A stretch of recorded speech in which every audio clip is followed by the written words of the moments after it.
Michael D'Antonio is author of the book, Never Enough: Donald Trump and the Pursuit of Success, St. Martin's Press. The opinions expressed in this commentary are his. If you haven't heard, President Trump is a graduate of the Wharton School at the University of Pennsylvania. He regularly brags about his education because Wharton is famous for its graduate programs in economics.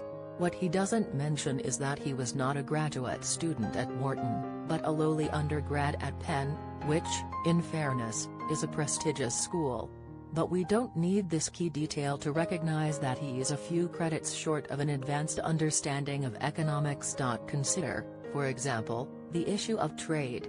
With his tariff war threats, attacks on free trade agreements and more recent lambasting of the American motorcycle maker Harley-Davidson, Trump has affirmed what many experts feared as he ran for president: he really doesn't know how companies function in a global market. The Harley-Davidson case began with Trump picking fights with trade partners in Europe. "They don't play fair," was his complaint, and announcing tariffs on steel and aluminum shipped to the United States. The Europeans said that two can play the trade war game, proposing European tariffs that would hit Harley hard, and the American firm responded by announcing plans to make more bikes abroad in order to avoid tariffs and maintain sales.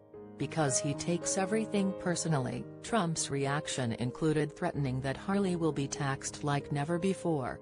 Never mind that Harley faces intense competition worldwide and the company's survival depends on selling bikes everywhere. Setting aside the silly idea that a president can impose extra taxes on a single company he can't, let's consider what his incident reveals about Trump's crude approach to policy. With his sudden announcement of tariffs on foreign steel and aluminum, Trump acted on his decades-old belief that other countries take advantage of the United States in trade because prior presidents were weak leaders.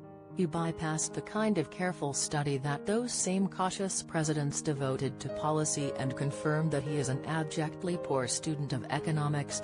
Did Trump know that the world has changed in the last few decades when he made comments about the automotive industry that would have made sense in the 1980s?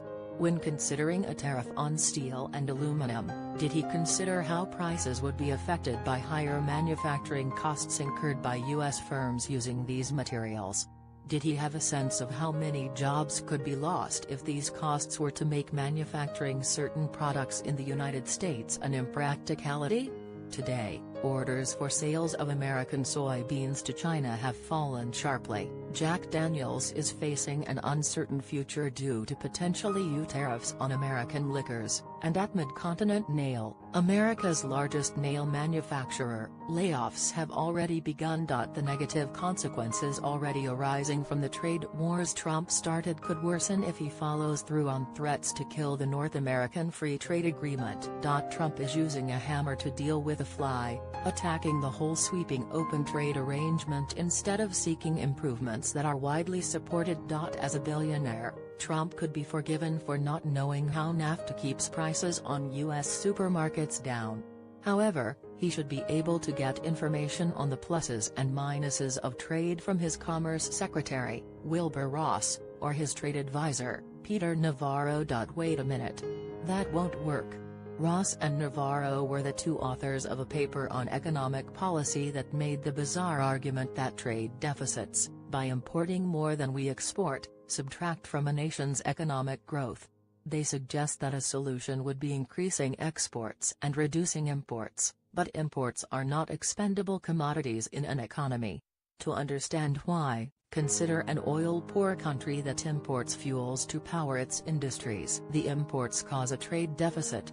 But, as Vox points out, cutting them off would cause the entire economy to grind to a halt.